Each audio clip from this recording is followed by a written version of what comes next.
बहुत समय पहले प्राचीन भारत में विक्रमगढ़ नाम का एक राज्य था, जिस पर अत्यंत क्रूर और निर्दयी राजा विकराल सिंह का राज्य था। राजा हर दिन एक नई लड़की से विवाह करता और दूसरे ही दिन अपनी उस नव विवाहिता पत्नी को फांसी पर लटका देता। राजा के इन कठोर और क्रूर फैसलों से उसकी सारी प्रजा बहुत दुखी थी। राजा के मंत्री और दरबारी भी उससे बहुत दुखी थे, पर उनकी इतनी मजाल नहीं थी कि वो राजा के सामने अपनी नाराजगी जाहिर कर पाते या उसे समझाने का प्रयास करते। पूरे राज्य में एक अजीब से भय के माहौल के साथ एक सन्नाटा पसरा रहता। राज्य के लोग जानते थे तो बस इतना कि राजा हर दिन एक नई लड़की से शादी करता है और अगली सुबह उसे मौत के घाट उतार देता है। पर वो ऐसा क्यों करता है, इसके पीछे के कारण को कोई नहीं जानता था। राज्य के दक्षिणी छोर पर घने जंगलों के बीच एक बूढ़ा जादूगर अपनी बेटी सुदक्षिणा के साथ रहता था। वो राजा के कृत्यों से भली भांति परिचित था, इसलिए समय रहते वो नगर को छोड़कर बाहर जंगल में रहने लगा। उसकी बेटी सुदक्षिणा अत्यंत सुंदर, अक्लमंद और साफ हृदय वाली लड़की थी। वह अपने पिता के पास आने वाले हर व्यक्ति की मदद करती थी। अगर कोई बीमार आता तो वह औषधियां बनाकर उसे ठीक कर देती।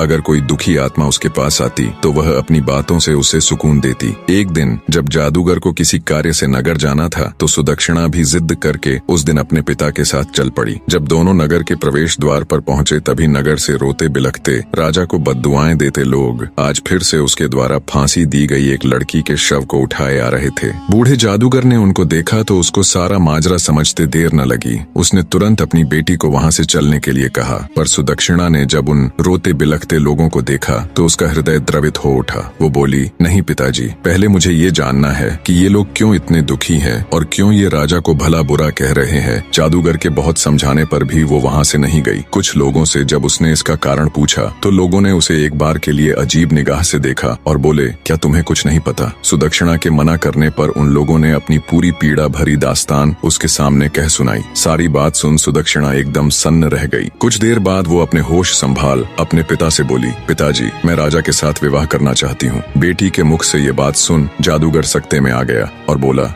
बेटी, क्या तुम पागल हो गई हो जो ऐसी बात कह रही हो? तुमने अभी सुना ना कि राजा दूसरे ही दिन अपनी पत्नी की हत्या करवा देता है। सुदक्षिणा बोली, पिताजी, मुझे अच्छे से पता है मैं क्या कह रही हूँ। आप तो बस मुझे राजा के पास जाने की इजाजत दीजिए। अगर मैं अपनी बुद्धि, करुणा और सत्य के बल पर एक निर्दयी व्यक्ति को बदल सकती हूँ तो यह मेरे जीवन की सबसे बड़ी उपलब्धि होगी, वरना एक दिन मरना तो सभी को है और किसी की मृत्यु राजा के नहीं बल्कि उस ऊपर वाले के हाथ में है। बहुत कहने सुनने पर ना चाहते हुए भी जादूगर को अपनी बेटी की जिद के आगे झुकना पड़ा। उसने भारी हृदय के साथ अपनी बेटी को राजा के पास जाने की इजाजत दे दी। पिता से आज्ञा मिलने पर सुदक्षिणा उनको प्रणाम कर एक दृढ़ निश्चय के साथ राजा के महल की ओर चल पड़ी। आखिर क्यों राजा विवाह के